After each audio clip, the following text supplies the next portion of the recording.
Is it just me, or has everyone kind of like stopped talking about celebrity brands like skincare and makeup? A couple of years ago, every time a celebrity dropped a new product, it was a big deal. Like everyone is getting it. The reviews was all over TikTok, Instagram, and YouTube. Influencers getting PR bosses. When Fenty Beauty came out, I remember being one of the first people to get into Sephora just to get Fenty Beauty foundation. The beauty industry is oversaturated and people are beginning to be like, the hype has died. I'm not going to say completely.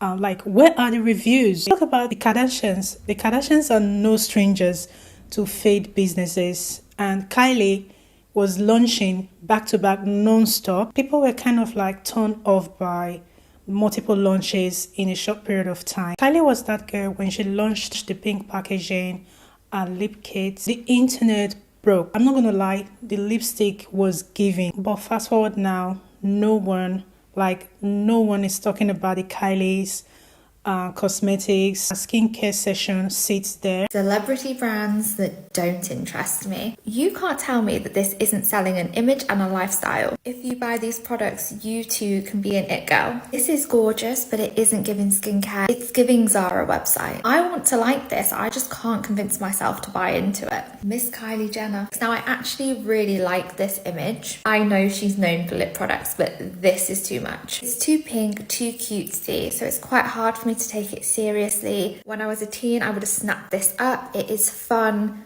but I'm nearly 30, so it's not for me. Fenty Beauty. Again, there's just too much going on. I don't think you can be that good at everything. I hate this subscription thing she does with her brands. I think it's really cheap and tacky. She does this well though, doesn't she? And this is getting long, but I'm interested to see what people think of all these brands. Rihanna changed the game. Every brand now has multiple shades, which was like kind of like a problem for people of color. I think we're approaching the downfall of Selena Gomez, and I'm gonna explain why. I honestly really did not want to be making this video, y'all, because I actually like Selena Gomez, like her brands, her personality, but I think this needs to be said. It's been reported on Bloomberg and a lot of other news channels that she is planning on selling her cosmetics brand for $2 million.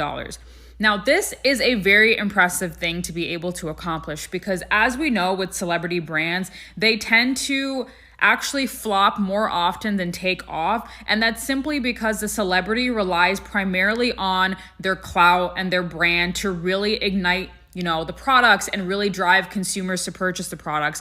But that's really not the case. Consumers are more aware of the fact that celebrities are not putting the required time and effort to perfect the product and are rather mass producing it in a cheap way to just, push out as many products as possible. And we've actually seen that with Kylie Jenner. So Kylie Jenner's brand was valued at $1 billion in 2021. And then she sold a majority stake and she ended up getting $600 million back. But in the process of that, when you sell your company to a large entity or a large corporation, you no longer have the creativity to kind of do whatever you want. And a lot of what you're doing is going to be reliant on what the investors or shareholders want you to do. So basically what the rich people at the company want you to do, which is why Kylie is trying to buy back her company at this time. But I truly think that Selena selling her company is going to be a big win for private equity companies, but it's not going to help the consumer base. And that's because I feel like private equity funds and hedge fund men, especially men are usually the ones running those companies, do not understand what the female consumer wants or even what the community really wants. And that's because they just don't buy makeup products. They don't know what it means to be an inclusive brand. And that's one of the reasons why I think Rare Beauty I don't think it'll fail completely, but it's not going to be as great as it is right now. No one is saying the products are bad. The excitement's gone. I feel like people started realizing, do I love this because it's good or because it's a celebrity brand? Also, the cost of living, everyone is like on edge. People are done clowning around, wasting money. I was the youngest person in Canada to graduate with an MBA, and today I'm going to use it to analyze the potential downfall of Hailey Bieber, and more specifically why I don't believe her skincare brand Rhode will be one that will survive the next 5 years. So let's start at the beginning. Originally, this brand wasn't going to be called Rhode. It was going to be called Bieber Beauty. So Hailey actually filed for this trademark, but was ultimately rejected because her husband already owned it. So regardless of the inner dynamics of that relationship, why she couldn't have borrowed it from him, I'm not sure. But I'm extremely happy that she ended up naming the brand Rhode for 2 reasons. Number 1, the public will forever and always associate the name Bieber to Justin and not Hailey.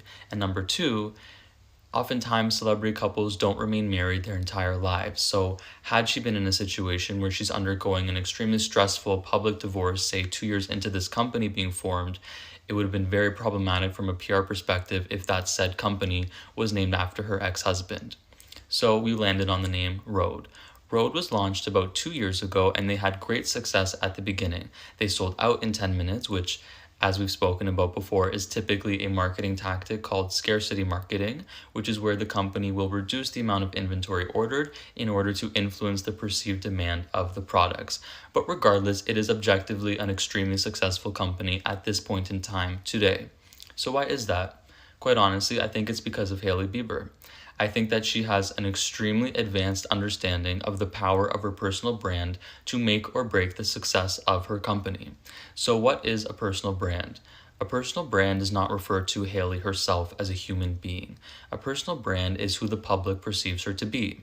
What are her likes? What are her interests? What are her values? Who does she associate with? What is her vibe aesthetically?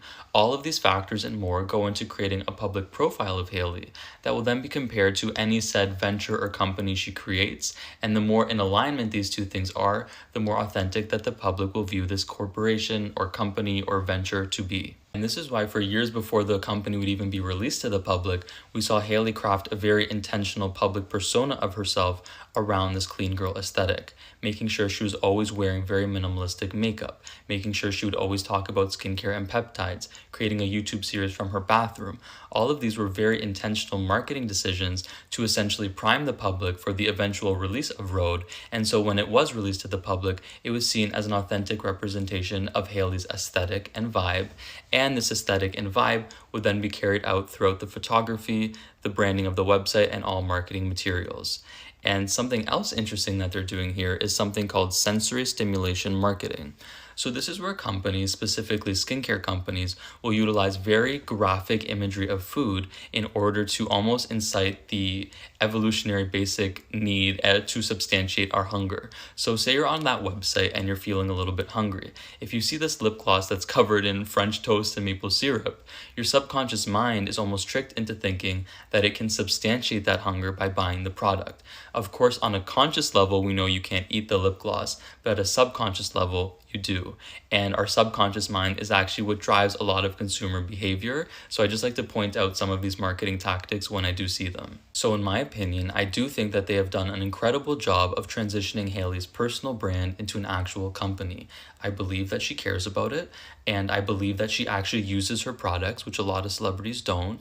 And ultimately, I think that the public agrees with me, otherwise it wouldn't be as successful as it is. However, one of the biggest risks when creating a brand that is so heavily tied to one person, especially when that person is a celebrity, is they're constantly under a microscope. So if we're looking at this from a 5 to 10 year projection standpoint, it is ultimately inevitable that at some point in time, she will undergo some kind of public scandal that will directly influence the success of Rhode, which is why it's so important when we're building a brand to have items of differentiation and a unique value proposition that goes beyond any one celebrity influencer. What are Rhode's main points of differentiation beyond Hailey herself? Well, according to the website, it's that it's cruelty-free, vegan, gluten-free, dermatologist tested, and developed. Well, unfortunately, a lot of those buzzwords can be seen in a lot of other minimalistic skincare brands. So not only do you not have a very unique value proposition in terms of the products individually. Comment down below and tell me which celebrity brand did you try. Alright guys, thank you so much for watching, and I will see you all in my next one.